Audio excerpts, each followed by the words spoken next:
Yes, sasa hivi tunakusogezea taarifa kuhusiana na klabu ya soka ya wekundu wa Msimbazi Simba.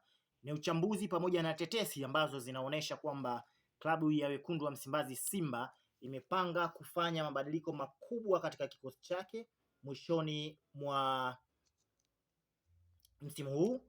Mipango hiyo ilifanyika rasmi na mabadiliko hayo yanahusisha kuachana na nyota wanne wa kigeni ambao wamekuwa sehemu ya kikosi lakini hawajafanikiwa kutoa mchango wa moja kwa moja kwenye timu ya wekundu wa Msimbazi Simba. Na hii inachochewa na sababu mbalimbali ikiwemo majeraha, ikiwemo nidhamu, wengine wameshindwa kupata nafasi katika kikosi cha kwanza cha Mwalimu Steve Barker.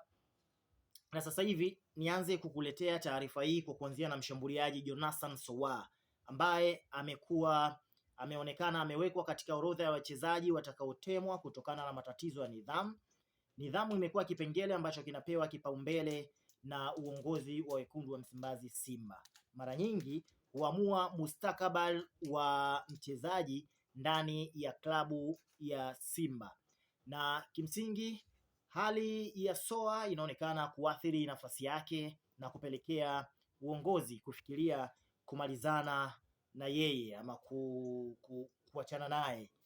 Lakini pia nikwambie kiungo mkabaji Naby Kamara na yeye anakabiliwa na changamoto ya kushindwa kupata namba ya kudumu kwenye kikosi cha kwanza cha timu ya wekundu wa Msimbazi Simba, ambacho sasa hivi katika msimu uliopita tuliona kikosi kikiwa na ushindani mkali sana, na kimsingi mchezaji aliyeshindwa kuonesha kiwango cha kuridhisha ama cha kuaminika mara kwa mara hupoteza nafasi na hatimaye huachwa.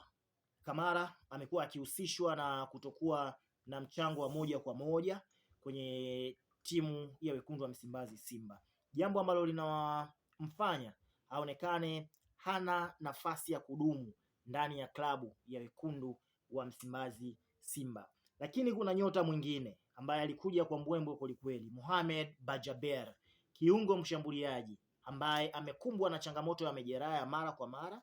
Hali hii imeathiri uwezo wake wa kutoa mchango wa kudumu kwenye timu yake. Majeraha yamekuwa yakimweka nje ya uwanja mara kwa mara na kuathiri kasi ya maendeleo yake. Alikuja na majeraha, akapona, akaingia tena kwenye majeraha kama utakumbuka.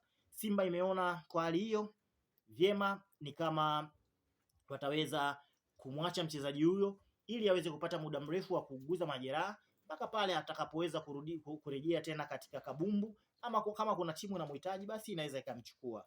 Nyota mwingine ni Neo Maema, kiungo mshambuliaji aliyekuwa kwa mkopo kutokea Mamelodi Sundowns ya Afrika ya Kusini, na ile ilikuwa ni timu yake ya awali.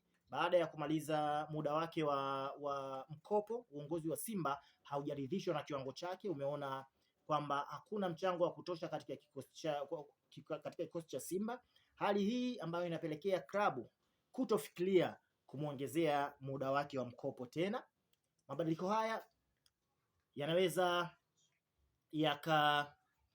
yakaisaidia klabu ya soka ya Simba kuhakikisha wanabaki na kikosi chenye wachezaji wenye nidhamu, uwezo wa kudumu pamoja na mchango wa moja kwa moja. Hatua ya kuachana na nyota hawa wanne wa kigeni inalenga kuimarisha kikosi kwa kuleta wachezaji wapya watakaoweza kuongeza ushindani na kuendana na malengo ya klabu, kwa sababu hata wewe una taarifa hapa, umekuwa ukipokea taarifa mbalimbali za tetesi za usajili na nyingine. Kwa hiyo utaendelea kupokea tetesi za usajili na usajili uliokamilika kutokana na usajili watakaokuwa wanaufanya wekundu wa Msimbazi Simba.